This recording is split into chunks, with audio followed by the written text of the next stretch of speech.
राहुल गांधी दिल्ली में स्टूडेंट के प्रोटेस्ट को तो बड़ा इशू बना रहे हैं, लेकिन झारखंड में छात्रों के प्रदर्शन पर वो गोलमोल बात करते हैं। इसलिए एनडीए के नेता अब झारखंड के मुद्दे पर राहुल गांधी को घेरने में लगे हैं। आज झारखंड के बीजेपी सांसदों ने राहुल गांधी के खिलाफ संसद परिसर में प्रोटेस्ट किया, बैनर पोस्टर लहराए, नारेबाजी की। बीजेपी के नेताओं का कहना है कि छात्रों के इशू पर राहुल दोगली नीति क्यों अपना रहे हैं।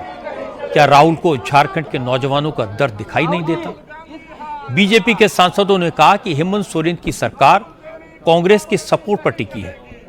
हेमंत सोरेन छात्रों की मांगों को अनसुना कर रहे हैं, स्टूडेंट पर लाठियां बरसाई जा रही हैं, आंदोलन को दबाने की कोशिश हो रही है और राहुल गांधी खामोश हैं। ये नहीं चल सकता। बीजेपी का प्रोटेस्ट खत्म होने के बाद राहुल गांधी वहां से गुजरे तो उनसे झारखंड पर उनकी चुप्पी को लेकर सवाल पूछे गए, तो राहुल ने गुस्से में 2 लाइन का जवाब दिया।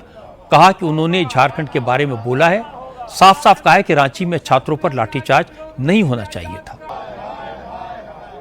झारखंड पे मैं चुप नहीं हूं, झारखंड पे मैं चुप नहीं हूं। प्रेस कॉन्फ्रेंस में मैंने सीधा क्लियरली बोला है, we do not appreciate any violence against our students. मैं चुप नहीं हूं, खुल के बोल रहा हूं, ठीक है। ये तो साफ दिख रहा है कि राहुल दिल्ली में छात्रों के आंदोलन पर रोज बयानबाजी करते हैं, 3 बार प्रेस कॉन्फ्रेंस कर चुके हैं, 20 दिन से इसी इशू पर पार्लियामेंट नहीं चलने दे रहे, लेकिन झारखंड के मुद्दे पर 2 वाक्य बोलते हैं, वो भी गिने चुने। कांग्रेस के नेता भी राहुल की इसी लाइन को फॉलो करते हैं। झारखंड के सवाल पर जब मल्लिकार्जुन खड़गे से सवाल पूछा गया तो उन्होंने कहा कि दिल्ली में छात्रों का आंदोलन अलग है, झारखंड का अलग, दोनों की तुलना नहीं हो सकती। लेकिन आज बीजेपी सांसद निशिकांत दुबे ने कहा कि छात्र तो छात्र हैं, उनमें भेदभाव कैसा।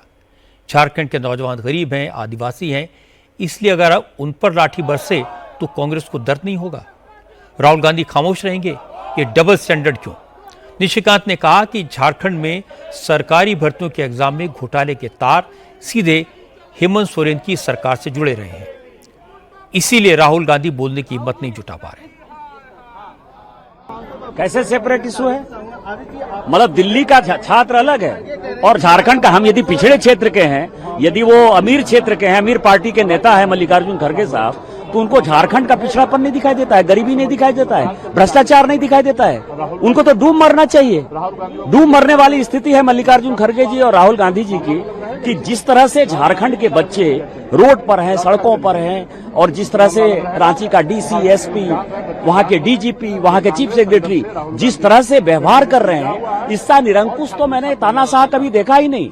धर्मेंद्र जो मुख्य आरोपी है, वो वहां के जो सबसे शीर्षस्थ पदाधिकारी हैं झारखंड के, उनके घर से पकड़ाया। सीबीआई जांच क्यों नहीं देना चाहते हैं? क्योंकि धर्मेंद्र जो पकड़ाया है वो वहां के शीर्षस्थ अधिकारी के घर से पकड़ाया है, उनका कंप्यूटर ऑपरेटर है। उनको पता है कि यदि जांच बढ़ेगी तो ये जांच हेमंत सोरेन से लेके वहां के मुख्य सचिव तक जाएगी, इसलिए ये सारी समस्याएं चल रही हैं। और उनको जो है माफी भी मांगनी चाहिए, सरकार से समर्थन वापस लेना चाहिए और उनको ये दिखाना चाहिए कि वो छात्र हितों के साथ हैं। अन्यथा ये लगेगा कि वो सोरोस के एजेंडे पर काम करते हैं। जहां जहां मोदी विरोध है, जहां जहां देश का विरोध है, जहां जहां कम्युनल टेंशन है, वहां वहां राहुल गांधी जी नजर आएंगे और उनकी पार्टी नजर आएगी। ये जिन्ना से भी बदतर पार्टी के नेता है। निशिकांत दुबे ने कांग्रेस नेताओं की तुलना जिन्ना से की, तो झारखंड सरकार में मंत्री और कांग्रेस नेता दीपिका पांडे ने बीजेपी पर छात्र आंदोलन के बहाने झारखंड को हिंसा की आग में झोंकने की साजिश रचने का आरोप लगाया। दीपिका पांडे ने कहा कि बीजेपी का इरादा छात्रों के कंधे पर बंदूक रखकर झारखंड में नेपाल जैसी सिचुएशन क्रिएट करने का है, लेकिन छात्रों को बीजेपी की साजिश समझ में आ गई है, वो बीजेपी के झांसे में नहीं फंसेंगे। देखिए, भाजपा को एक टास्क मिला था कि आप झारखंड में एक अराजकता का माहौल बनाइए, नेपाल जैसा या अन्य राज्यों जैसा सिचुएशन बनाइए, जहां आप छात्रों को आगे करके राज्य का प्रोटेस्ट कराइए। वो असफल हो गए। उन्हें जो टास्क मिला था वो काम सफलता से नहीं कर पाए। छात्र अपने रिफॉर्म्स को लेकर के, अपनी जायज मांगों को लेकर के आंदोलनरत हैं और उनके हर जायज मांग के साथ हम लोग हैं। कल भाजपा ने बंदी कॉल किया था, छात्र क्यों नहीं आए? क्योंकि छात्र समझ गए हैं और जल्दी संवाद से इसका समाधान निकलेगा। दीपिका पांडे कह रही थी कि अब छात्रों का आंदोलन खत्म हो रहा है, धरने पर गिने चुने लोग बचे हैं, लेकिन जयपाल मुंडा स्टेडियम में अनशन पर बैठे छात्रों ने आरोप लगाया कि हेमंत सोरेन की सरकार पुलिस के जरिए उन्हें धमका रही है, आंदोलन को खत्म कराने की कोशिश कर रही है। असल में कल आधी रात के बाद अचानक जयपाल सिंह मुंडा स्टेडियम के आसपास के इलाके में कुछ देर के लिए लाइट्स ऑफ कर दी गई। इसी दौरान झारखंड पुलिस के बड़े बड़े अफसर फोर्स के साथ स्टेडियम पहुंच गए। जो अफसर स्टेडियम में पहुंचे थे उनमें रांची के district collector, IG, DIG, SSP, SP और एडीएम रैंक के तमाम अफसर थे। पुलिस ने धरने पर बैठे छात्रों से पूछताछ की, उन्हें उनके आई कार्ड चेक किए, उनसे आधार कार्ड मांगे। कुछ अफसरों ने छात्रों से पूछा कि धरने पर बैठे लोगों में कितने छात्रों ने जेपीएससी का एग्जाम दिया है, कितने लोगों ने जीएसएससी का एग्जाम दिया है। दोनों कैटेगरी के छात्रों को अलग किया गया। फिर पुलिस अफसरों ने कहा कि जेपीएससी एग्जाम को कैंसिल करने की मांग मान ली गई है, तो अब जेपीएससी के एग्जाम देने वाले छात्र धरने पर क्यों बैठे हैं, उन्हें वापस जाना चाहिए। अफसरों ने कहा कि पुलिस ने बसों का इंतजाम कर दिया है, जो छात्र वापस घर जाना चाहते हैं उन्हें सरकार तुरंत घर भेजने का इंतजाम करेगी। वो बसें लेकर आए थे, लेकिन जब छात्र नहीं माने तो उन्हें धमकाने की कोशिश भी की गई। इसी दौरान कुछ स्टूडेंट्स ने पुलिस अफसरों का वीडियो बनाकर सर्कुलेट कर दिया। मीडिया की टीम्स मौके पर पहुंची तो पुलिस अफसरों ने कहा वो सुरक्षा व्यवस्था का जायजा लेने आए थे, ये देखने आए थे कि कहीं स्टेडियम में छात्रों के बीच कुछ एंटी सोशल एलिमेंट तो नहीं घुस गए हैं। इसके बाद पुलिस अफसर वहां से निकल गए, लेकिन छात्रों ने बताया कि स्टेडियम में लाइट के लिए सरकार की तरफ से जो जनरेटर लगाया गया है वो हटा लिया गया। 12 बजे के आसपास पूरा प्रशासन हम लोगों के पास आया हुआ था। डीसी सर थे, एसपी सर थे, सिटी एसपी सर थे, एसडीओ सर थे, सभी कोई थे। हम लोगों को यह बताया गया कि वो छात्रों से वार्ता करने आए हैं और छात्रों से बात भी कर रहे थे। वो छात्रों से पूछ रहे थे कि आप हमें कन्विंस कीजिए कि क्यों जेएसएससी सीजीएल रद्द किया जाना चाहिए। जेपीएससी के छात्रों से भी बात कर रहे थे, उनसे बात कर रहे थे कि बताइए आपका तो एग्ज़ाम रद्द हो गया, तो आप यहाँ क्या कर रहे हैं, घर जाइए।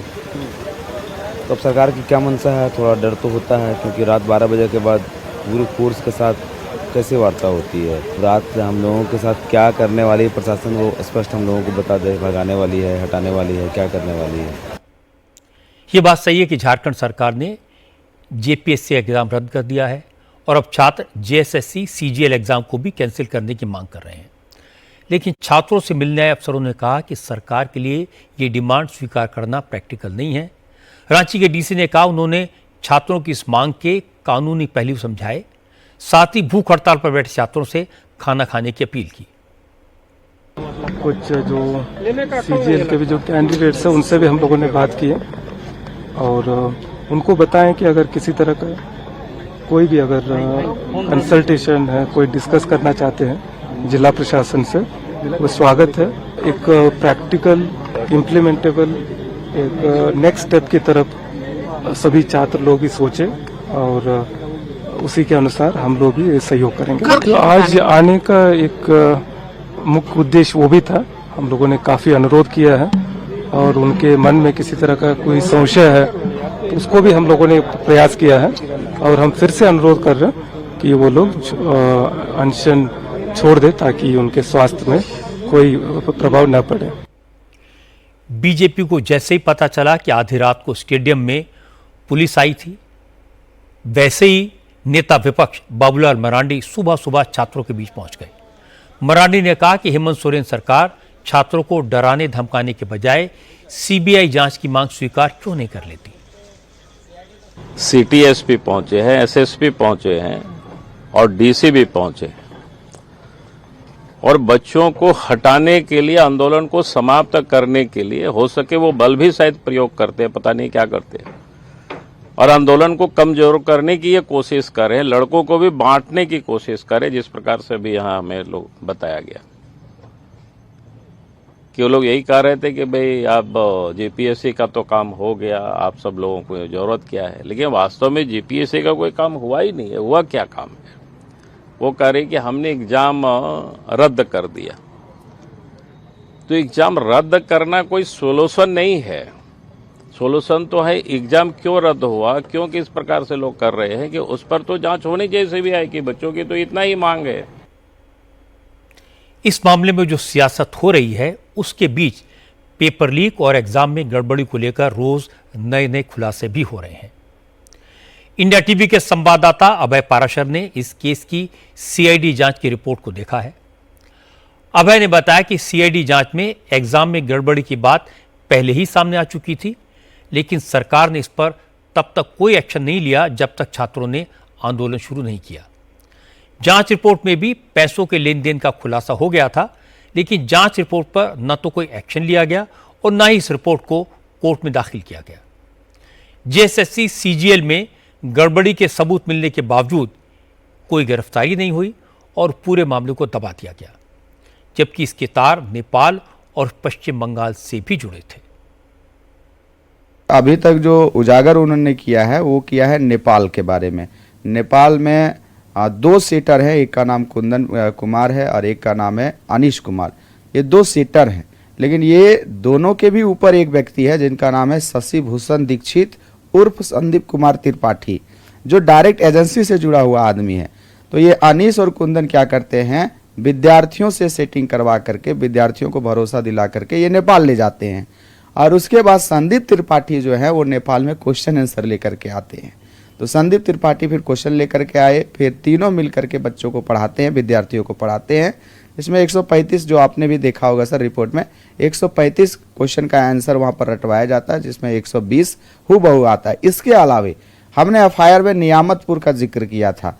नियामतपुर भी पहुंचती है सीआईडी की टीम, लेकिन केवल रिपोर्ट में ये कहती है कि जिस रात को हम लोग का एलिगेशन था, मतलब एग्जाम के एक दिन पहले रात में नियामतपुर के एक होटल में 120 जो है लोग आए हुए थे, ये रिपोर्ट में कहा गया है। लेकिन वे कौन थे, विद्यार्थी थे, कितने क्वेश्चन पढ़े थे, क्या पढ़े थे, हमको नहीं पता। लेकिन हम इतना तय बता रहे हैं कि नियामतपुर एक ऐसा जगह था जहां पर तीनों पेपर पढ़ाया गया था, पेपर 1, पेपर 2 और पेपर 3, लेकिन ये पूरा सच्चाई को दबा दिया गया। झारखंड में कल रात जिस तरह से अंधेरे में छात्रों को धमकाया गया, परसों लाइट बंद करके जिस तरह से छात्रों को मारा गया, वो सब शर्मनाक है। पिटने वाले छात्रों की बातें सुनकर दिल दहलता है। वो पूछ रहे हैं कि झारखंड में प्रोटेस्ट करने वाले छात्रों के साथ सौतेला व्यवहार क्यों? क्या इसलिए कि छात्र गांव से आते हैं, गरीब हैं? क्या इसलिए कि वो सोशल मीडिया पर उतने ग्लैमरस और उतने इफेक्टिव दिखाई नहीं देते?